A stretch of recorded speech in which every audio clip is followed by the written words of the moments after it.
scam. The scam is, oh, well, you know, all you got to do is go talk to 2 people. It's the belittling of the process that's the problem, right?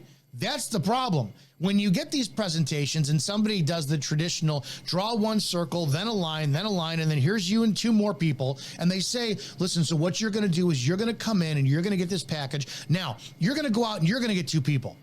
That you hear that all the time. Oh, you're going to go get 2 people.